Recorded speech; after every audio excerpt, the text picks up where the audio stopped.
back to Meet the Press. We'll know because black unemployment won't be twice white unemployment.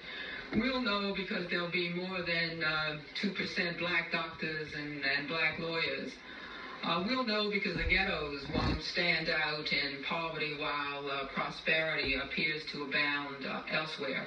I am one of those who believe that in a single generation, we can in fact get rid of the consequences of 200 years of racial discrimination.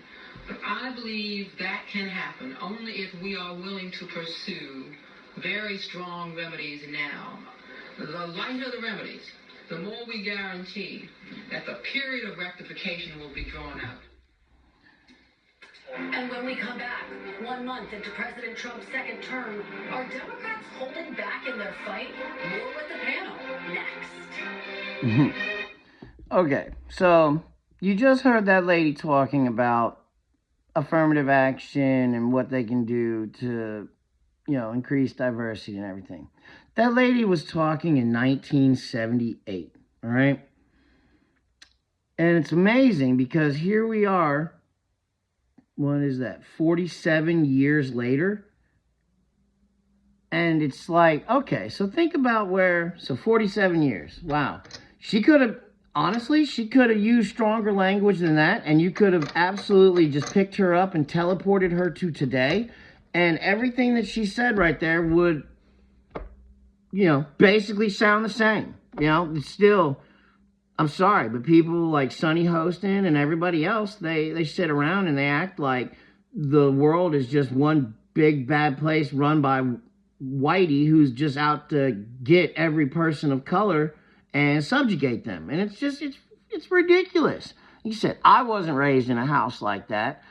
And I know lots of people that also weren't raised in households like that. And it's like, look at where it's really sad, because you would think that we would have advanced a lot and gotten a lot better as a society in the 47 years since that lady made that video. But it's like, look at 47 years before 1978. So, 40, that would be 38, 1931. What was the black experience like in America in 1931?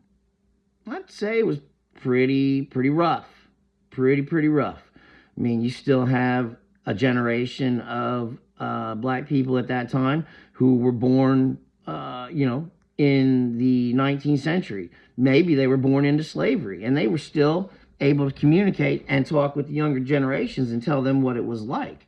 And now, do you think an 80-year-old black person in 1978 who grew up, right after the Civil War and all that stuff, and in the early 1900s, and faced all kinds of discrimination, like even if they lived in a northern city, they still, had to face discrimination. But in the South, no one's gonna, at least I'm not gonna sit here and say that, no, they absolutely could have just been murdered for walking down the street, because there were a lot of terrible people that had a lot of terrible thoughts and did a lot of terrible things back then, and I'm not trying to defend any of it.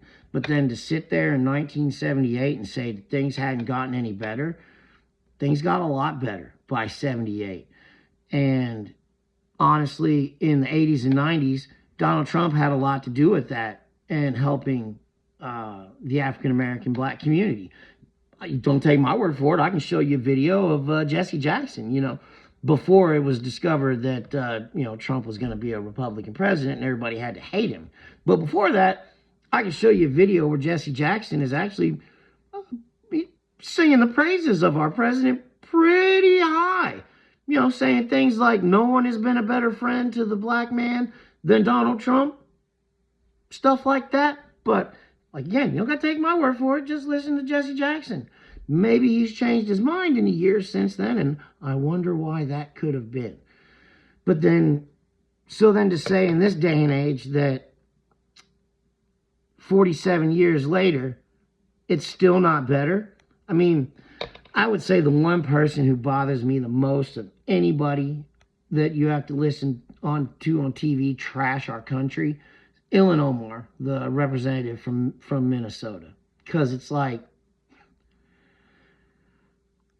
the unmitigated gall that you have, lady. Like you were a refugee. I believe you're a refugee from Somalia who went to Kenya to escape genocide and war.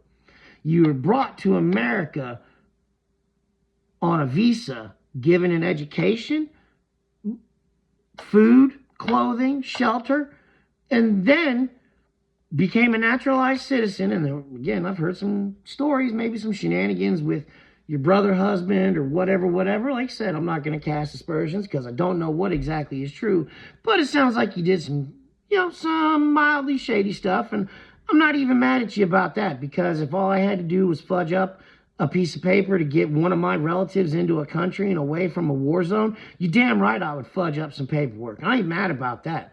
But then to go through all of that and take everything that we've offered and given you as a society and as a country, and we've elevated you and voted you into one of the highest offices of respect, and you have a solemn responsibility to defend this country and her people, and you stand on that pulpit and you spit on us. And it's, how dare you, ma'am? Like, how dare you? So, it just, the whole argument doesn't hold water. And I'm tired of hearing, that something is it's always somebody else's fault. It's like, no, I was in active addiction and I was an addict for many, many years, and it wasn't anybody's fault but mine. Like you said, were there lots of contributing factors? Yeah. But at the end of the day, it was my choice and my responsibility. So, it's just other people need to recognize that, like I said, you got to take some personal accountability sometimes. And that's all there is to it. But these people that sit up here and want to pretend that Donald Trump doesn't love our country and is just doing all this to, make more money and blah, blah, blah. It's like, God, he could be sitting on a beach drinking Mai Tais and listening to music and playing with his grandkids. And instead, he's trying to save our country. And I honestly believe that, because we are 30-some trillion in debt, and the wolves are at the gates. And look at the last guy that was in charge. Does anybody really believe he was making any kind of decisions? No, he was not. So let's just stop the bullshit and the shenanigans, okay?